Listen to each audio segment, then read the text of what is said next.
എല്ലാവർക്കും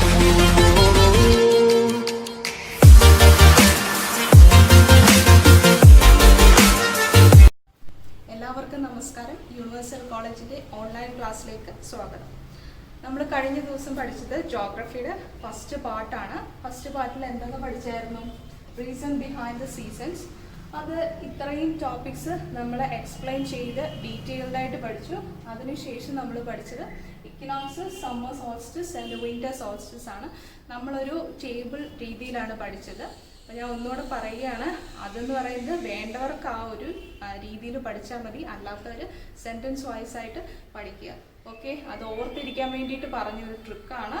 സോ അറിയാൻ വയ്യാത്തവർ, അത് ഫോളോ ചെയ്യാൻ സാധിക്കാത്തവർ എന്ത് ചെയ്യണം, അത് സെൻറ്റൻസ് വൈസ് ആയിട്ട് പഠിച്ചാൽ മതി. Okay, then seasons and time ആയിരുന്നു നമ്മുടെ ചാപ്റ്ററിൻ്റെ പേര്. ഓക്കെ, സീസൺസിൻ്റെ അണ്ടറിൽ വരുന്നതാണ് ഇത്രയും ടോപ്പിക്സ്. ഇനി 2 ടോപ്പിക്സ് കൂടെ അല്ല 2 ടേംസ് കൂടെ ഉണ്ട് സീസൺസിൻ്റെ അണ്ടറിൽ. ഏതൊക്കെയാണെന്ന് നോക്കാം.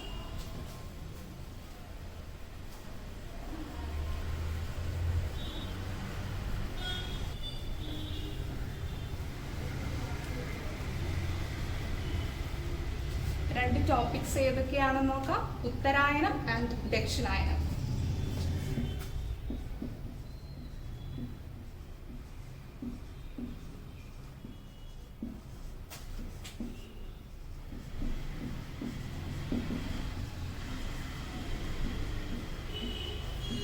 ഉത്തരായനം ആൻഡ് ദക്ഷിണായനം, ഇത് ഈ ഒരു ടേം തന്നെയാണ് മലയാളം മീഡിയത്തിനാണെങ്കിലും ഇംഗ്ലീഷ് മീഡിയത്തിനാണെങ്കിലും ഉപയോഗിക്കുന്നത്.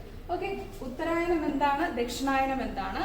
ഇത് പഠിക്കണമെന്നുണ്ടെങ്കിൽ നിങ്ങൾ സമ്മർ സോൾസ്റ്റിസ് എന്താണ്, വിന്റർ സോൾസ്റ്റിസ് എന്താണെന്ന് നോക്കി മനസ്സിലാക്കണം. ഓക്കെ, ഗ്രീഷ്മ അയനാന്ത ദിനം, ശൈത്യ അയനാന്ത ദിനം ഏതാണെന്ന് കഴിഞ്ഞ വീഡിയോയിൽ നോക്കി മനസ്സിലാക്കുക. എന്താണ് ഉത്തരായനം, എന്താണ് ദക്ഷിണായനം? ഓക്കെ,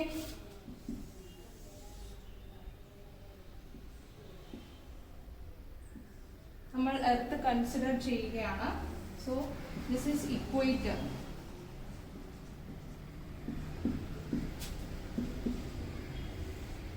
ഇത് ട്രോപ്പിക് ഓഫ് ക്യാൻസർ, ഇത് ട്രോപ്പിക് ഓഫ്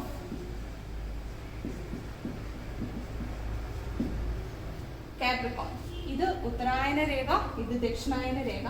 ഇത് എന്താണ്, ഉത്തരായനം എന്താണ്, ദക്ഷിണായനം എന്താണെന്ന് നോക്കാം. ഉത്തരായനം എന്ന് പറയുന്നത് സൂര്യന്റെ അയനമാണ്. എങ്ങോട്ടേക്കുള്ളത്? ഉത്തരാർദ്ധ ഗോളത്തിലേക്കുള്ള സൂര്യന്റെ അയനമാണ് ഉത്തരായനം എന്ന് പറയുന്നത്. ദക്ഷിണായനം എന്ന് പറയുന്നത് സൂര്യന്റെ ദക്ഷിണാർദ്ധ ഗോളത്തിലേക്കുള്ള അയനമാണ് ദക്ഷിണായനം എന്ന് പറയുന്നത്. ഇതെങ്ങനെ ഓർത്തിരിക്കാൻ ഉത്തരായനം ജസ്റ്റ് ഒന്ന് സ്പ്ലിറ്റ് ചെയ്ത് വായിച്ചു നോക്കിയാൽ മതി, മനസ്സിലാകും. എന്ത്? ഉത്തരാർദ്ധ ഗോളത്തിലേക്കുള്ള അയനമാണ്. അപ്പൊ ഉത്തരാർദ്ധ ഗോളം എന്ന് പറയുന്നത് എന്താണ്? നോർത്തേൺ ഹെമിസ്ഫിയറിലേക്കുള്ള അപ്പാരന്റ് മൂവ്മെന്റ് ഓഫ് സൺ ആണ് എന്തെന്ന് പറയുന്നത് ഉത്തരായനം എന്ന് പറയുന്നത്. ദക്ഷിണായനം എന്ന് പറയുന്നത് എന്താണ്? ദക്ഷിണാർദ്ധ ഗോളം അല്ലെങ്കിൽ എന്താണ്, സൗത്ത് പാർട്ടിൽ ഉള്ളത് അല്ലെങ്കിൽ സതേൺ ഹെമിസ്ഫിയറിലേക്കുള്ള അപ്പാരന്റ് മൂവ്മെന്റ് ആണ്. ഇത്രയും മാത്രം എഴുതി കഴിഞ്ഞാൽ നമുക്ക് മാർക്ക് കിട്ടത്തില്ല. ഓക്കെ, അതിനു വേണ്ടിയിട്ട് നമുക്ക് ജസ്റ്റ് ഒന്ന് എക്സ്പ്ലെയിൻ ചെയ്യാനാണെങ്കിൽ വിന്റർ സോൾസ്റ്റിസ്. വിന്റർ സോൾസ്റ്റിസ് ശൈത്യ അയനാന്ത ദിനം ഏത് ദിവസമാണ് വരുന്നത്? ഡിസംബർ 22 ആണ് വിന്റർ സോൾസ്റ്റിസ് വരുന്നത്. ഈ ഡിസംബർ 22 ട്രോപ്പിക് ഓഫ് കാപ്രിക്കോണിലാണ് ആര്? സൺ. അതിനുശേഷം അതിന്റെ അപ്പാരന്റ് മൂവ്മെന്റ് എന്ന് പറയുന്നത് എവിടേക്ക് വരുന്നു? ട്രോപ്പിക് ഓഫ് ക്യാൻസറിലേക്ക്, അല്ലെങ്കിൽ ദക്ഷിണായന രേഖയിൽ നിന്ന് ഉത്തരായന രേഖയിലേക്ക് എന്ത് സംഭവിക്കുന്നു? സൂര്യൻ അയനം നടത്തുന്നു. അപ്പൊ നമ്മൾ ഈ 2 കാര്യം, അല്ലെങ്കിൽ ഏത് ഭാഗത്തു നിന്ന് ഏത് ഭാഗത്തേക്കാണ് അയനം നടത്തുന്നത്, അല്ലെങ്കിൽ അപ്പാരന്റ് മൂവ്മെന്റ് എങ്ങോട്ടേക്കാണെന്ന് പ്രത്യേകം പറയണം.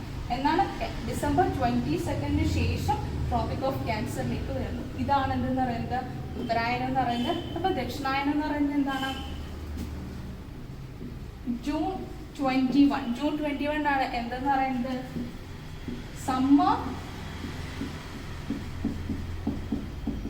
സമ്മർ സോൾസ്റ്റിസ് അല്ലെ ഗ്രീഷ്മ അയനാത ദിനം എന്ന് പറയുന്നത് ഏതാണ്?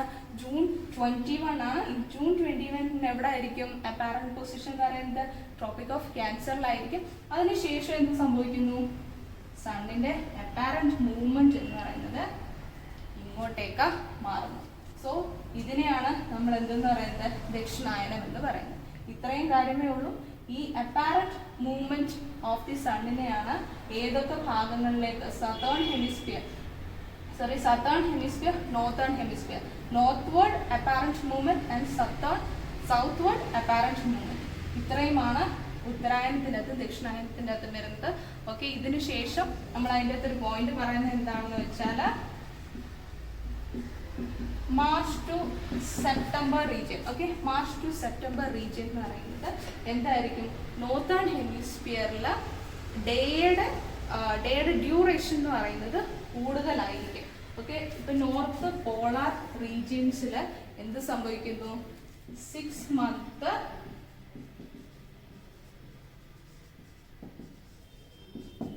കണ്ടിന്യൂസ് ആയിട്ടുള്ള ഡേ ലൈറ്റ് ലഭിക്കുന്നു.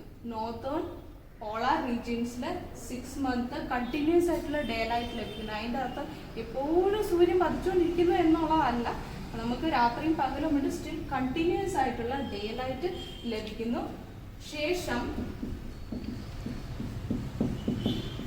സെപ്റ്റംബർ ടു മാർച്ച് ടൈം വരുമ്പോഴത്തേക്കിന് എന്ത് സംഭവിക്കുന്നു, ഇവിടെ കണ്ടിന്യൂസ് ആയിട്ടുള്ള ഡേ ലൈറ്റ് ലഭിക്കുന്നുണ്ടെങ്കിൽ സെപ്റ്റംബർ ടു മാർച്ച്, ഇത് നമ്മൾ പറഞ്ഞൊരു സൈക്കിളായിട്ടാണ്, നമ്മൾ ആ ടേബിളിൽ പറഞ്ഞത് ഒരു സൈക്കിളായിട്ടാണ് ഇത് വരുന്നത്. അപ്പോൾ സെപ്റ്റംബർ ടു മാർച്ചിലേക്ക് വരുന്നത് എന്താണ്, 6 months എന്ന് പറയുന്നത് അവിടെ ഡേ ലൈറ്റ് ഇല്ല, അവിടെ എന്തായിരിക്കും, നൈറ്റ് ആയിരിക്കും. അങ്ങനെ വെച്ചാൽ നമുക്ക് സൺലൈറ്റ് ലഭിക്കുകയേ ഇല്ല.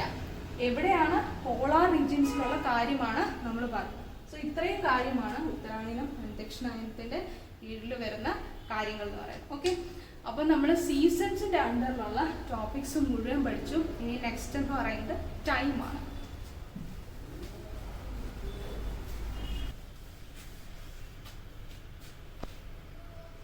ഓക്കെ, ടൈമിൻ്റെ അണ്ടറിൽ ഏതൊക്കെ ടോപ്പിക്സ് പഠിക്കാനുണ്ട്, ഓക്കെ നോക്കാം.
ഓക്കെ, നമുക്ക് ടൈമിൻ്റെ അണ്ടറിൽ പഠിക്കാനുള്ള ഏതൊക്കെ ടോപ്പിക്സ് ആണ്, ലോക്കൽ ടൈം അല്ലെങ്കിൽ എന്താണ്, പ്രാദേശിക സമയം, Greenwich time and time zones. അത് മലയാളത്തിൽ അത് തന്നെയാണ്. Standard time, then Indian standard time, international date line, അതിനുശേഷം ടൈം കാൽക്കുലേഷൻ, അതിൻ്റെ അകത്ത് എന്താണ്, പ്രോബ്ലംസ് ആണ് വരുന്നത്. ഓക്കെ, എന്താണ് ലോക്കൽ ടൈം എന്ന് പറയുന്നത്? ലോക്കൽ ടൈം അഥവാ പ്രാദേശിക സമയം എന്ന് പറയുന്നത് എന്താണ്, സാധാരണയായിട്ട് നമ്മൾ എന്ത് ചെയ്യുന്നു, സൂര്യൻ്റെ പൊസിഷൻ അതുപോലെ തന്നെ നിഴലിൻ്റെ നീളം എന്നതിൻ്റെയൊക്കെ അടിസ്ഥാനത്തിൽ നമ്മൾ പ്രാദേശിക സമയം കണക്കാക്കുന്നു. നമുക്ക് പണ്ടുള്ള ആൾക്കാരൊക്കെ പറയുന്നതൊക്കെ കേട്ടിട്ടുണ്ടല്ലോ. പിന്നെ സൂര്യൻ നമ്മുടെ തലയ്ക്ക് മുകളിലാണ് നേരെയാണ് കാണുന്നതെങ്കിൽ നമ്മൾ എന്ത് പറയുന്നു, ഉച്ചയായി, നൂണായി എന്നൊക്കെ പറയുന്നത്. അപ്പം അതെന്ന് പറയുന്നത് എന്താണ്, സണ്ണിൻ്റെ പൊസിഷൻ അനുസരിച്ചും അതുപോലെ തന്നെ നിഴലിൻ്റെ നീളം അനുസരിച്ചും ഒക്കെ നമ്മൾ ടൈം കാൽക്കുലേറ്റ് ചെയ്യാറുണ്ട്. അപ്പം അതിനെയാണ് പ്രാദേശിക സമയം അല്ലെങ്കിൽ എന്തെന്ന് പറയുന്നത്, ലോക്കൽ ടൈം എന്ന് പറയുന്നത്. അതിൻ്റെ അത് പ്രത്യേകിച്ച് കൂടുതലൊന്നും പഠിക്കാനില്ല, അത്രേ ഉള്ളൂ concept. Next one is Greenwich time and time zones. എന്താണ് ഗ്രീനിഷ് ടൈമും സമയമേഖലകൾ? Okay, Greenwich time and time zones എന്താണ്? ഗ്രീനിഷ് ടൈം അല്ലെങ്കിൽ ഗ്രീനിഷ് ലൈൻ എന്ന് പറഞ്ഞാൽ എന്താണ്, 0 ഡിഗ്രി ലോഞ്ചിറ്റ്യൂഡിനെയാണ് എന്തെന്ന് പറയുന്നത്, ഗ്രീനിഷ് ലൈൻ എന്ന് പറയുന്നത്. 0 ഡിഗ്രി ലോഞ്ചിറ്റ്യൂഡ് എന്ന് പറഞ്ഞാൽ എന്താണ്, ഇങ്ങനെ പോകുന്ന ലൈൻസ് ആണ് ലോഞ്ചിറ്റ്യൂഡ് എന്ന് പറയുന്നത്. എങ്ങനെ ഓർത്തിരിക്കും? ഓക്കെ, ജസ്റ്റ് ഒരു കാര്യം പറയാം, ജസ്റ്റ് ലോങ് എന്ന് ഓർത്ത് വെക്കുക. ലോങ് എന്ന് പറയുമ്പോൾ എന്താ, നീളത്തില് എന്ന് ഓർത്ത് വെക്കുക. ലോഞ്ചിറ്റ്യൂഡ് ഇങ്ങനെ നീളത്തിലായിരിക്കുമല്ലോ പോകുന്ന ഈ കീവേഡ് ഓർത്തിരിക്കുക. ഇങ്ങനെയുള്ളതായിരിക്കും എന്തെന്ന് പറയുന്നത് ലോഞ്ചിറ്റ്യൂഡ് എന്ന് പറയുന്നത്. അപ്പോൾ 0 ഡിഗ്രി ലോഞ്ചിറ്റ്യൂഡിനെയാണ് എന്തെന്ന് പറയുന്നത് ഗ്രീനിഷ് ലൈൻ എന്ന് പറയുന്നത്, അല്ലെങ്കിൽ എന്ത് പറയുന്നു greenish Meridian.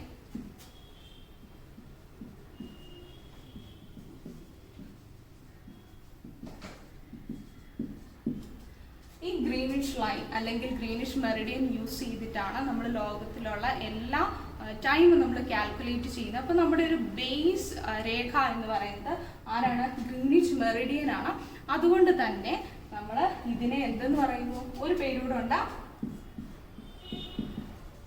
Prime Meridian.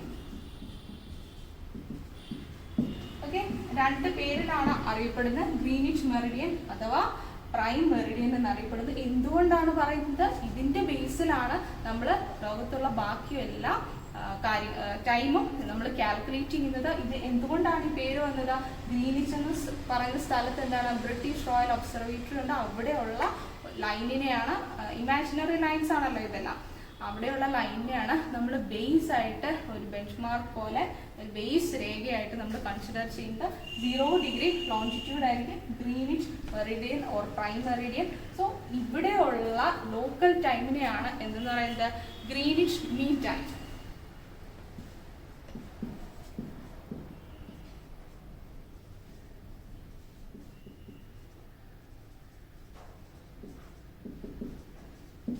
Greenish മീൻ ടൈം എന്ന് പറയുന്നത് എന്താണ് ഗ്രീനിഷ് മെറിഡിയനിലുള്ള നമ്മുടെ ലോക്കൽ ടൈമിനെയാണ് എന്തെന്ന് പറയുന്നത് ഗ്രീനിഷ് മീൻ ടൈം എന്ന് പറയുന്നത്. ഈ ഗ്രീനിഷ് മീൻ ടൈമിൻ്റെ ഒക്കെ ബേസിലാണ് നമ്മൾ ബാക്കിയുള്ള കൺട്രീസിലെ അല്ലെങ്കിൽ ലോകത്തിൽ മുഴുവൻ ഉള്ള ടൈം നമ്മൾ കാൽക്കുലേറ്റ് ചെയ്യുന്നത്.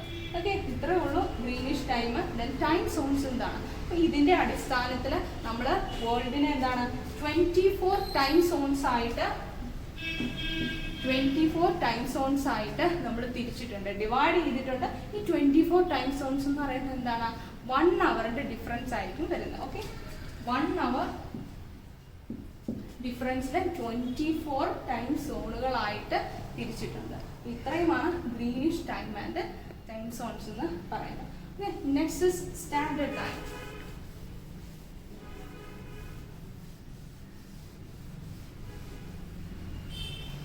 എന്താണ് സ്റ്റാൻഡേർഡ് ടൈം? സ്റ്റാൻഡേർഡ് ടൈം എന്ന് വെച്ചാൽ നമ്മളിപ്പം ഒരു രാജ്യം കൺസിഡർ ചെയ്യുകയാണെങ്കിൽ ആ രാജ്യത്തിൻ്റെ മധ്യത്തിലൂടെ പോകുന്നത് അല്ലെങ്കിൽ നടുക്കൂടെ പോകുന്ന ഒരു ലൈൻ നമ്മൾ കൺസിഡർ ചെയ്യുന്നു. ആ ഒരു ലൈനിനെയാണ് എന്തെന്ന് പറയുന്നത് സ്റ്റാൻഡേർഡ് മെറിഡിയൻ എന്ന് പറയുന്നത്.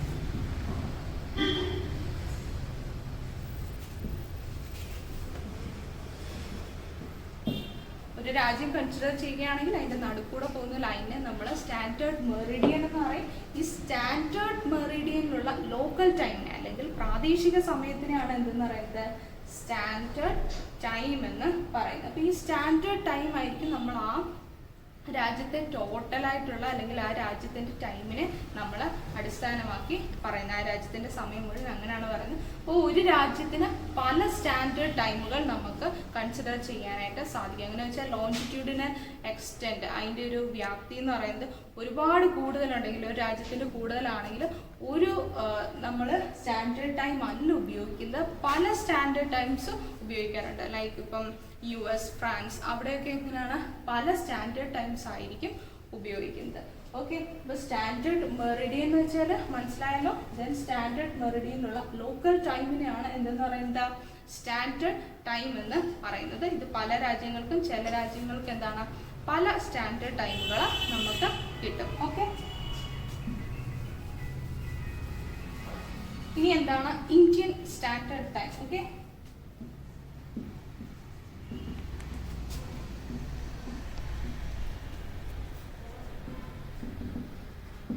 ഇന്ത്യൻ സ്റ്റാൻഡേർഡ് ടൈം എങ്ങനെയാണ് നമ്മൾ പറയുന്നത്? ഇവിടെ നമ്മൾ സ്റ്റാൻഡേർഡ് ടൈം എന്ന് പറഞ്ഞു, ഇവിടെ നമ്മളൊരു ഇന്ത്യൻ സ്റ്റാൻഡേർഡ് ടൈം എന്ന് പറയുന്നത്. അപ്പോൾ എന്താണ് ഇന്ത്യയിലുള്ള സ്റ്റാൻഡേർഡ് ടൈമിനാണ് എന്തെന്ന് പറയുന്നത് ഇന്ത്യൻ സ്റ്റാൻഡേർഡ് ടൈം. അതെങ്ങനെയാണ് നമ്മൾ കാൽക്കുലേറ്റ് ചെയ്യുന്നത്? ഇന്ത്യയിലുള്ള സ്റ്റാൻഡേർഡ് മെറിഡിയൻ എന്ന് പറയുന്നത് ഇതുവഴിയാണ് 82.5 ഡിഗ്രി ഈസ്റ്റിലൂടെയാണ് എന്തെന്ന് പറയുന്നത് സ്റ്റാൻഡേർഡ് മെറിഡിയൻ കടന്നു പോകുന്നത്. അപ്പോൾ ഈ സ്റ്റാൻഡേർഡ് മെറിഡിയൻ അല്ലെങ്കിൽ 82.5 ഡിഗ്രി ഈസ്റ്റിലുള്ള സ്റ്റാൻഡേർഡ് മെറിഡിയനുള്ള ലോക്കൽ ടൈമിനെയാണ്, പ്രാദേശിക സമയത്തിനെയാണ് എന്തെന്ന് പറയുന്നത് ഇന്ത്യൻ സ്റ്റാൻഡേർഡ് ടൈം എന്ന് പറയുന്നത്. ഇന്ത്യൻ സ്റ്റാൻഡേർഡ് ടൈം ഒന്നേ ഉള്ളൂ, പക്ഷെ ഞാൻ പറഞ്ഞല്ലോ വേറെ രാജ്യങ്ങളിൽ പല സ്റ്റാൻഡേർഡ് ടൈമുകൾ ഉപയോഗിക്കുന്നവർ ഉണ്ട്. അപ്പം സമയം വ്യത്യസ്തമായിരിക്കും ഒരു രാജ്യത്ത് തന്നെ. ഓക്കെ, ഇത്രേ ഉള്ളൂ ഈ കോൺസെപ്റ്റ്. അതിനുശേഷം ഇന്റർനാഷണൽ ഡേറ്റ് ലൈൻ. എന്താണ് ഇന്റർനാഷണൽ ഡേറ്റ് ലൈൻ എന്ന് പറയുന്നത്? സോ നമ്മൾ പറയുന്നത്, നമ്മളിപ്പോൾ ഇങ്ങനെ കൺസിഡർ ചെയ്യുകയാണെങ്കിൽ 0 ഡിഗ്രി എന്ന് പറയുന്ന 0 ഡിഗ്രി ലോഞ്ചിറ്റ്യൂഡ് എന്ന് പറയുന്നത് എന്താണ്? ഗ്രീനിഷ് മെറിഡിയൻ ആണ്. സോ ഗ്രീനിഷ് മെറിഡിയനിൽ നിന്ന് നമ്മൾ ഈസ്റ്റിലേക്കും വെസ്റ്റിലേക്കും നമ്മൾ ലോഞ്ചിറ്റ്യൂഡ്സ് പോകുന്നുണ്ട് അല്ലേ? ഓക്കെ, നമ്മളിപ്പം അതുപോലെ തന്നെ നമുക്ക് പറയാൻ സാധിക്കുന്നത് വെസ്റ്റ് ഉണ്ട്, ഈസ്റ്റ് ഉണ്ട്. ഈസ്റ്റിലേക്ക് പോകുമ്പോൾ നമ്മുടെ സമയം കൂടുകയാണ് ചെയ്യുന്നത്, സമയം കൂടും. വെസ്റ്റിലേക്ക് പോകുമ്പോൾ നമ്മുടെ സമയം കുറയുകയാണ് ചെയ്യുന്നത്. ഓക്കെ, ഇതെങ്ങനെ ഓർത്തിരിക്കാം? ജസ്റ്റ് ഒന്ന് നോക്കി, കൂടുകയാണ് എന്നാണ് പറഞ്ഞത്. അപ്പം നമ്മൾ ഈസ്റ്റിലേക്ക് കൂടുന്നു, പോസിറ്റീവ്, കുറയുന്നു, നെഗറ്റീവ്. ജസ്റ്റ് ഈ ഇവിടെ ഉണ്ടെന്ന് കൺസിഡർ ചെയ്ത് ഇത് ഓർത്ത് വയ്ക്കാൻ വേണ്ടി പറയുന്നതാണ്, വേറെ ഒന്നുമല്ല. ഇങ്ങനെ ഉണ്ടല്ലോ, വെസ്റ്റ്, നെഗറ്റീവ്. ഓക്കെ, അപ്പോൾ നെഗറ്റീവ് എന്ന് പറയുമ്പോൾ കുറയുക എന്ന് ഓർത്ത് വെക്കാം. ഈസ്റ്റിലേക്ക് പോകുമ്പോൾ പോസിറ്റീവ്, സമയം കൂടുന്നു എന്ന് ഓർത്ത് വെക്കുക. ഓക്കെ, വെസ്റ്റ് ടു ഈസ്റ്റ് ആയിരിക്കും എന്ത് ചെയ്യുന്നതാ റൊട്ടേഷൻ നടക്കുന്നത്. അപ്പോൾ നമ്മളിപ്പോൾ 0 ഡിഗ്രി ലോഞ്ചിറ്റ്യൂഡിൽ നിന്ന് നമ്മൾ 1 degree east, 1 degree west, 2 degree അങ്ങനെ ഇങ്ങോട്ട് പോകുന്നു. ഇതും എന്ത് ചെയ്യുന്നു? ഇങ്ങോട്ട് പോകും. അതിനുശേഷം നമ്മൾ നോക്കിയേ, ഈ 0 ഡിഗ്രിയുടെ നേരെ പുറകിൽ വരുമ്പോൾ എന്തായിരിക്കും? 180 ഡിഗ്രി ആയിരിക്കും അല്ലേ? ഇത് 0 ഡിഗ്രി ആണെങ്കിൽ ഇത് 180 ഡിഗ്രി അല്ലേ? അപ്പം ഇതിങ്ങനെ പോയി 1 degree, 2 degree east, 1 degree west, 2 degree west എന്ന് ഇങ്ങനെ പോയി ലാസ്റ്റിൽ എന്ത് ചെയ്യുന്നു? 180 ഡിഗ്രിയിൽ വരുമ്പോൾ എന്താണ്? ഈ 0 ഡിഗ്രിയുടെ ഏറ്റവും പുറകിലായിട്ട് അല്ലെങ്കിൽ ഓപ്പോസിറ്റ് ആയിട്ടായിരിക്കും വരുന്നത്. അതിനെ ആൻറ്റി മെറിഡിയൻ എന്നൊക്കെ പറയാം. അപ്പം ഈ 180 ഡിഗ്രി ലൈനെയാണ് എന്തെന്ന് പറയുന്നത് ഇന്റർനാഷണൽ ഡേറ്റ് ലൈൻ എന്ന് പറയുന്നത്. അതിൻ്റെ ഒരു പ്രത്യേകത എന്താണെന്ന് വെച്ചാൽ, ഈ 180 ഡിഗ്രി ഒരു രാജ്യത്തോടെ കടന്നു പോകുമ്പോൾ ആ സെയിം രാജ്യത്ത് തന്നെ അതിൻ്റെ ഈസ്റ്റിലും വെസ്റ്റിലുമുള്ള പ്രദേശങ്ങളിൽ 2 ദിവസങ്ങൾ അനുഭവപ്പെടും. ഓക്കെ, അതെന്തുകൊണ്ടാണ്? നമ്മൾ 180 ഡിഗ്രിയാണ്. അതുകൊണ്ട് തന്നെ ഇനി നമ്മൾ ടൈം കാൽക്കുലേഷനൊക്കെ വരുമ്പോൾ അത് നമുക്ക് കൃത്യമായിട്ട് അതിൻ്റെ റീസൺ മനസ്സിലാകും. അപ്പോൾ ഇത്രയും കോൺസെപ്റ്റ് ഓർത്തുക. 180 ഡിഗ്രിയാണ് അത് ഇന്റർനാഷണൽ ഡേറ്റ് ലൈൻ എന്ന് പറയുന്നത്. ഓക്കെ, അപ്പം ഇതിനെ നമ്മൾ എന്ത് ചെയ്യുന്നു? ഇതിനെ നമ്മൾ ഈ ഒരു ടൈമിന് പ്രശ്നം വരാതിരിക്കാൻ വേണ്ടിയിട്ട് നമ്മൾ എന്ത് ചെയ്യുന്നു? നമ്മൾ ഈ സാധാരണ ഇങ്ങനെയുള്ള ലൈനെ ജസ്റ്റ് ഒരു വേരിയേഷനൊക്കെ കൊടുത്ത് ഇങ്ങനെ ആയിരിക്കും മാറ്റി വരച്ചിരിക്കുന്നത്. 180 ഡിഗ്രി ലോഞ്ചിറ്റ്യൂഡ് മാറ്റി വരച്ചിരിക്കുന്നത് അങ്ങനെയായിരിക്കും. ഓക്കെ, ഇതിനാണ് ഇന്റർനാഷണൽ ഡേറ്റ് ലൈൻ എന്ന് പറയുന്നത്.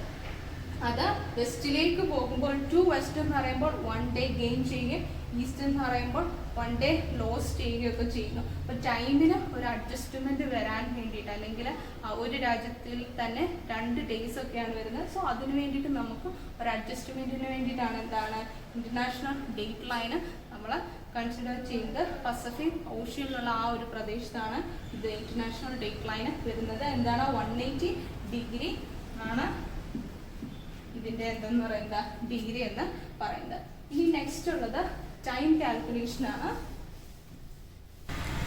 ഓക്കെ, നമുക്ക് ഇനിയുള്ളത് ടൈം കാൽക്കുലേഷൻ ആണ്. നമ്മൾ ഇന്ന് പ്രോബ്ലം ചെയ്യുന്നില്ല, ബട്ട് ടൈം കാൽക്കുലേഷൻ്റെ കോൺസെപ്റ്റ് എന്താണെന്ന് നോക്കാം. ഓക്കെ,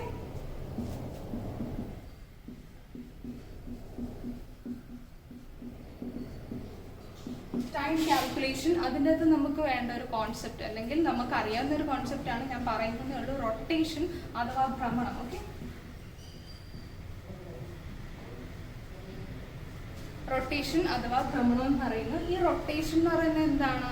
ഭൂമി സ്വന്തം ആക്സിസിൽ തന്നെ ഇങ്ങനെ കറങ്ങുന്നതിനെയാണ് എന്തെന്ന് പറയുന്നത്? റൊട്ടേഷൻ എന്ന് പറയുന്നത്. റവല്യൂഷൻ നമ്മൾ കഴിഞ്ഞ ദിവസം പഠിച്ചായിരുന്നു. അതെന്താണ്? സീസൺസ് ഉണ്ടാകുന്നതിൻ്റെ ഒരു റീസൺ ആണ് റവല്യൂഷൻ എന്ന് പറയുന്നത്. റൊട്ടേഷൻ എന്ന് പറയുന്നത് സീസൺസ് ഉണ്ടാകുന്നതിനുള്ള ഒരു റീസൺ അല്ല. ഓക്കെ, അത് മനസ്സിലാക്കി വെക്കുക. റൊട്ടേഷൻ എന്ന് പറയുന്നത് നമുക്ക് ഡേ ആൻഡ് നൈറ്റ് വരുന്നതിന് ഒന്നാണ് റൊട്ടേഷൻ എന്ന് പറയുന്നത്. അപ്പോൾ എന്താണ്? 360 ഡിഗ്രി ആണ് എന്തെന്ന് പറയുന്നത്? 360 ഡിഗ്രി ഇത് റൊട്ടേറ്റ് ചെയ്യുന്നത്. ഏതാ? നമ്മുടെ എർത്ത് റൊട്ടേറ്റ് ചെയ്യുന്നു. Okay, 360 degree. ഇതെന്ന് പറയുന്നത് എന്താണ്? 24 അവർ, 24 മണിക്കൂറാണ്. 24 മണിക്കൂർ എന്ന് പറയുമ്പോൾ എന്താണ്? ഒരു ദിവസമാണ്. ഓക്കെ, 360 ഡിഗ്രി നമ്മൾ റൊട്ടേറ്റ് ചെയ്യുന്നു. അതെന്ന് പറയുന്നത് 24 അവർ എടുക്കും. ഓക്കെ, 1 ഡേ ആണ്. ഈ 24 അവറിനെ നമ്മൾ എന്ത് ചെയ്യുന്നു?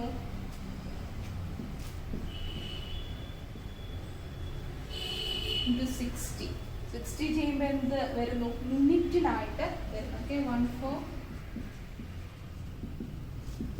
മിനിറ്റ്സ് ആണ് വരുന്നത്. ഓക്കെ, 24 അവറിനെ നമ്മൾ എന്ത് ചെയ്തു? ജസ്റ്റ് കൺവേർട്ട് ചെയ്ത് ഇത്രയും മിനിറ്റ് ആക്കി മാറ്റുന്നേ ഉള്ളൂ. അപ്പോൾ 360 ഡിഗ്രി റൊട്ടേറ്റ് ചെയ്യാൻ വേണ്ടിയിട്ട് ഇത്രയും മിനിറ്റ് എടുക്കുന്നു അല്ലേ? അപ്പോൾ 1 ഡിഗ്രി റൊട്ടേറ്റ് ചെയ്യാൻ എത്ര വരും? 1 ഡിഗ്രി താഴേക്ക് കൊണ്ടുവന്നാൽ മതി.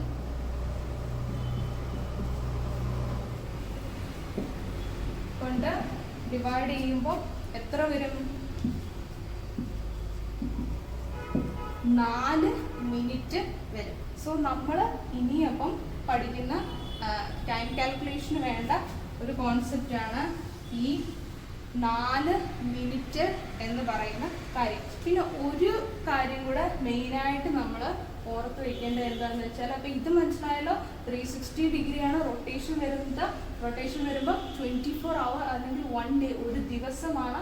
അതിനെ നമ്മൾ മിനിറ്റ്സ് ആക്കി കൺവേർട്ട് ചെയ്യുമ്പോൾ എന്താണ്? 60 കൊണ്ട് നമ്മൾ മൾട്ടിപ്ലൈ ചെയ്യുന്നു. മൾട്ടിപ്ലൈ ചെയ്യുമ്പോൾ ഇത്രയും മിനിറ്റ്സ് ആണ് വരുന്നത്. അതിനുശേഷം 360 ഡിഗ്രിക്ക് ഇത്രയും മിനിറ്റ് ആണെങ്കിൽ 1 ഡിഗ്രിക്ക് എത്ര മിനിറ്റ് ആയിരിക്കും എടുക്കുന്നത്? എത്ര സമയമായിരിക്കും എടുക്കുന്നത്? എത്ര മിനിറ്റ്സ് ആയിരിക്കും എടുക്കുന്നത്? 4 മിനിറ്റ്സ് ആയിരിക്കും നമ്മൾ എടുക്കുന്നത്. ഓക്കെ, ഇതിൻ്റെ അകത്ത് ഓർത്തിരിക്കേണ്ട ഒരു പോയിന്റ് ആണ് എന്തെന്ന് പറയുന്നത്? 4 മിനിറ്റ് എന്ന് പറയുന്ന കാര്യം ഓർത്ത് വയ്ക്കുക. അതുപോലെ തന്നെയാണ് നമ്മൾ മുമ്പേ പറഞ്ഞ ഒരു കോൺസെപ്റ്റ് ആണ് ഈസ്റ്റ് വെസ്റ്റ്. ഓക്കെ, കിഴക്ക് പടിഞ്ഞാറ്. ഓക്കെ, വെസ്റ്റിലേക്ക് പോകുമ്പോൾ എന്താണ്? നെഗറ്റീവ് എന്നാണ് പറഞ്ഞത്. അപ്പൊ എന്താണ്? ടൈം കുറയുകയാണ് ചെയ്യുന്നത്. ഈസ്റ്റിലേക്ക് പോകുമ്പോൾ പോസിറ്റീവ്, ടൈം കൂടുകയാണ് ചെയ്യുന്നത്. ഈ ഒരു കീവേഡ് നമ്മൾ പറഞ്ഞു. ഈ ഒരു ഇത് വെച്ചിട്ട് ഓർത്ത് വെക്കുക. ടൈം കുറയുകയാണ് ചെയ്യുന്നത്, ഈസ്റ്റിലേക്ക് ടൈം കൂടുകയാണ് ചെയ്യുന്നത്. ഈ ഒരു കോൺസെപ്റ്റ് മനസ്സിലാക്കി വെക്കുക. അപ്പൊ 4 മിനിറ്റിന്റെ കോൺസെപ്റ്റ് പറഞ്ഞു, ഈ ഒരു കോൺസെപ്റ്റ് പറഞ്ഞു. പിന്നെ നമുക്ക് മുമ്പേ നമ്മൾ പഠിച്ച ആരാണ്? Greenish Meridian. അപ്പം 0 ഡിഗ്രി എന്ന് പറയുന്നത് ബേസ് ലൈൻ ആയിരിക്കും. ഇത് വെച്ചിട്ടായിരിക്കും നമ്മൾ എന്ത് ചെയ്യുന്നത്?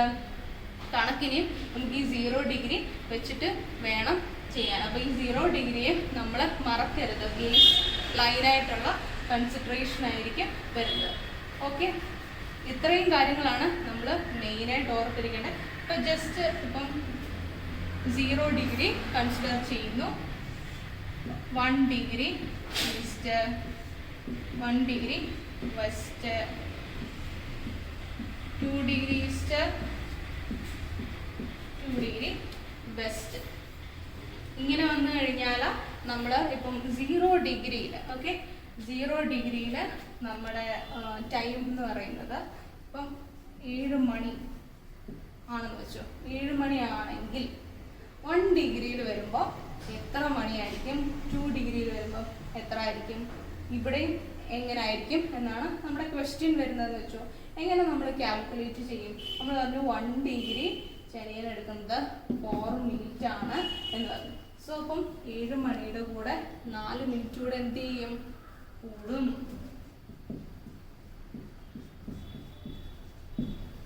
അപ്പം 2 ഡിഗ്രി വരുമ്പോൾ എന്താണ്? പിന്നെയും ഒരു 4 മിനിറ്റ് കൂടെ കൂടുകയാണ് ചെയ്യുന്നത്. അപ്പൊ എത്രയാണ്? അല്ലെങ്കിൽ നമ്മൾ നോക്കാം 2 ഡിഗ്രി. അപ്പൊ എന്താണ്? 2 ഇൻറ്റു ഈ 4 എത്രയാണ്? 8. ഓക്കെ, ഇതിൽ നിന്ന് 8 മിനിറ്റ് കൂടെ ഏതിൽ നിന്ന്? ഈ 0 ഡിഗ്രി ആണ് നമ്മൾ കൺസിഡർ ചെയ്യുന്ന ഗ്രീനിച്ച് മെറിഡിയൻ ആണ് ബേസ് ലൈൻ എന്ന് പറയുന്നത്. അതുകൊണ്ട് തന്നെ ഇത്രയുമായിരിക്കും വരുന്നത്. ഇങ്ങോട്ട് വരുമ്പോൾ എന്തായിരിക്കും? 7 മണിയിൽ നിന്ന് എന്ത് ചെയ്യുന്നു? പുറകിലേക്ക് എത്രയാണ്? 4 മിനിറ്റ് നമ്മൾ കുറയ്ക്കണം. അപ്പം 4 മിനിറ്റ് കുറയ്ക്കുമ്പോൾ എത്രയാണ്? നമുക്ക് വേണമെങ്കിൽ കാൽക്കുലേറ്റർ ഒന്നും നമ്മൾ ഉപയോഗിക്കുന്നില്ല. ജസ്റ്റ് സിമ്പിൾ ആയിട്ട് നോക്കുക. എത്രയാണ്? 59, 58, 57, 56 മിനിറ്റ്സ്. 6 അവർ 56 മിനിറ്റ്. ഓക്കെ, ഇനി 2 ഡിഗ്രി വെസ്റ്റിൽ വരുമ്പോൾ എന്തുകൊണ്ടാണ് വെസ്റ്റ് വന്നുടനെ കുറച്ചത്? നമ്മൾ പറഞ്ഞായിരുന്നു വെസ്റ്റിൽ കുറയ്ക്കുകയാണ്, ഈസ്റ്റിലോട്ട് പോകുമ്പോൾ എന്താണ്? സമയം കൂട്ടുകയാണ് ചെയ്യുന്നത്. ഓക്കെ, ഇതിന് ശേഷം നമ്മൾ ഈ ഒരു ടൈമിൽ നിന്ന് അല്ല കുറയ്ക്കുന്നത്, ഈ 0 ഡിഗ്രി തന്നെ ആയിരിക്കും നമ്മുടെ ബേസ് ലൈൻ എന്ന് പറയുന്നത്. 7-ൽ നിന്ന് വേണം കുറയ്ക്കാൻ, അല്ല 56-ൽ നിന്ന് തിരിച്ചു കുറയ്ക്കുകയല്ല ചെയ്യുന്നത്. ഓക്കെ, 2 ഡിഗ്രി വരുമ്പോൾ 8 കുറയ്ക്കണം. അപ്പം എത്ര വരും? നമ്മൾ 59, 58, 57, 56, 55, 54, 53, 52. Okay, 52, 6:52 PM.